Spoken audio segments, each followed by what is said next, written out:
a service of CNC Worldwide.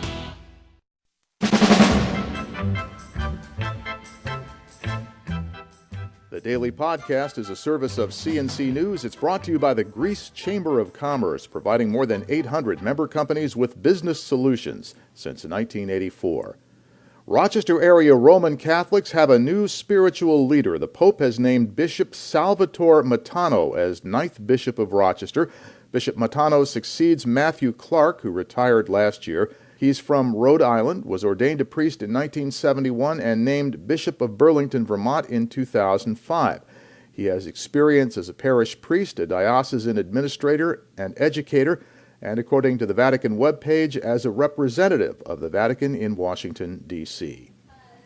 Rochester has its first woman mayor. The town of Greece keeps its government in Republican hands. So does Henrietta. Big change coming in Irondequoit. Those are all the results of last night's elections, Tuesday night's elections. Lovely Warren was elected mayor of Rochester in what turned out to be a competitive race against the man who wasn't campaigning, Mayor Tom Richards. Warren won with 55% of the vote to 39% for Mayor Richards, who stopped campaigning after losing the primary to Warren in September. Well, I think that in 4 years we will have a bustling downtown. We already have development going on down there, and we'll continue with that. We'll start to focus on our neighborhoods and make sure that we're developing them in a way to uplift them all and not concentrate poverty in just certain parts. Also, we need to open up our doors to charter schools that have a proven success rate in urban education so that our children have an opportunity at successful education. But Richards' supporters ran a very effective underground campaign on his behalf to re-elect him on the Independence Party line. They did far better than the 10% or so a third party usually polls, but not enough to keep Richards in office. Richards, who said he would serve if elected, but would rather be a grandfather, issued a statement congratulating Warren and called her to personally congratulate her. He did not speak to reporters or answer his phone or front door on Tuesday night. In Greece, Democrats put a significant effort and funding into a campaign between former county legislator Dick Beebe and Republican Assemblyman Bill Rylick.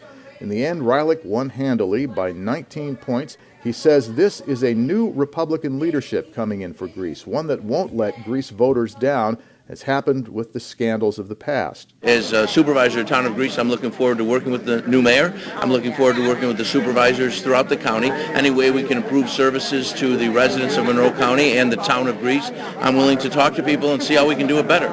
Rylick sounded a conciliatory tone, but the campaign was very combative and turned negative in the last couple of weeks.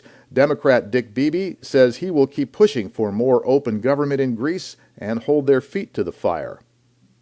Culture of government up there has got to change. It's been very closed, one-sided, and we offered the people an open government policy, and it was going to resonate well with them. In Henrietta, Republican Jack Moore beat the current supervisor, Michael Udelson, the candidate who lost the Republican Party primary to Moore, then shifted to the Democrats.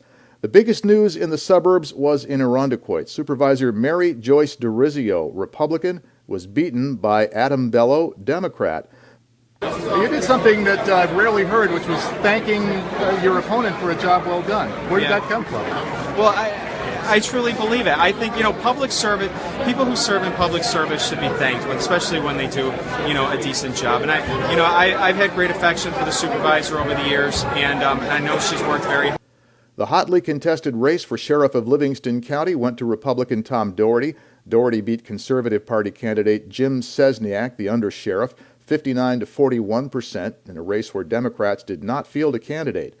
Sheriff John York is retiring after 24 years, which led to the contest between investigator Doherty and undersheriff Cesniak for the top job. Doherty says his top priority right now is smooth transition. He says Cesniak's welcome to stay if he likes. You can check all the results online at the Monroe County Board of Elections webpage.